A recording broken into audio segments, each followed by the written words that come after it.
ভাবনাডাইরির আরেকটি নতুন পর্বে সকলকে স্বাগত জানাচ্ছি। আজকে আমি রাতের খাবারটা একটু সহজে তৈরি করার জন্য ঘরে যে উপকরণগুলো আছে তাই দিয়ে একটু ভুনা খিচুড়ি করব। তার জন্য আমি কেটে নিয়েছি আলু, এখানে হচ্ছে মুগ ডাল আর পোলাও চাল আর আদা কুচিয়ে নিয়েছি, আর এখানে গরম মশলা, তেজপাতা। তার কড়াইটা তো তেল দিয়ে গরম করে নিয়েছি।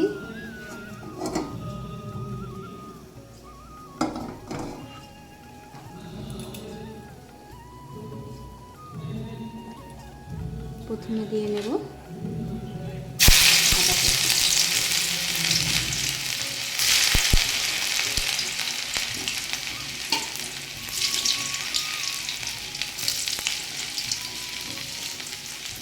তারপরে দেবো গরম মশলা, তেজপাতা।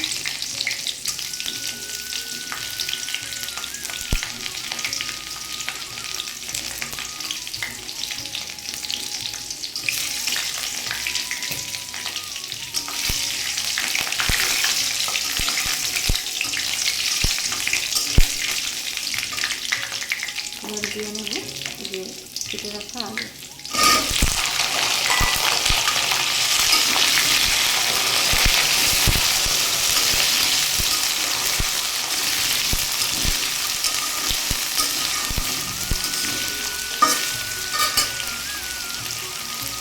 আলুটা একটু ভেজে নেব ভালো করে। আলুটা আমার একটু ভাজা ভাজা হয়ে গেছে। এখন এটার ভিতরে দিয়ে নেব চাল আর ডাল আর সাথে কাঁচা লঙ্কা, এটাকে ভালোভাবে ভেজে নেব। চালটা ততক্ষণই ভাজবো যতক্ষণ না চালটা একটু ভাজতে ভাজতে হালকা, যখন চালটা ভাজতে ভাজতে হালকা হালকা হয়ে লাগে, চামচের সাথে হালকা লাগে, তখন ভাজাটা হলে তারপরে জল দিয়ে দেবো।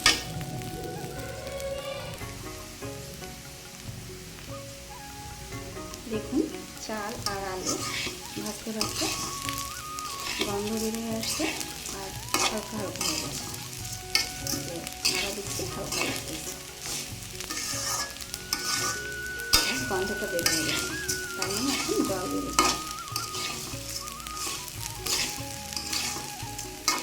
সাথে একটু হলুদ দিয়েছিলাম, হলুদ দিয়ে নাহলে কালারটা ভালো আসবে, তাই হলুদ দিয়ে দিয়েছিলাম। এবারে জল দিয়ে দেবো।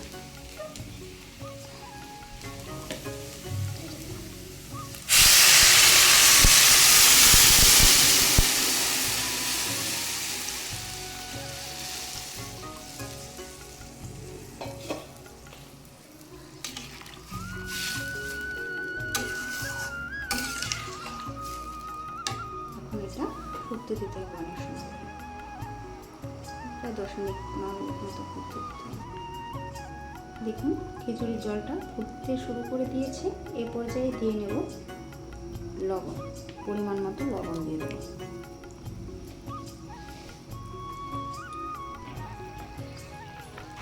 দেখুন কত সুন্দর ফুটতেছে।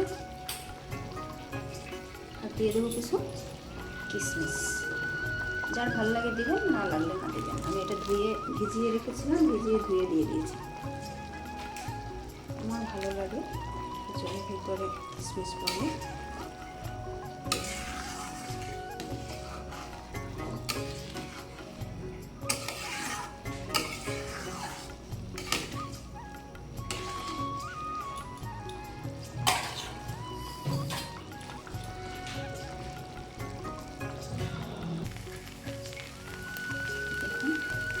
আমার খিচুড়িটা তৈরি হয়ে গেছে, কত সুন্দর ঝুলঝুল হয়েছে।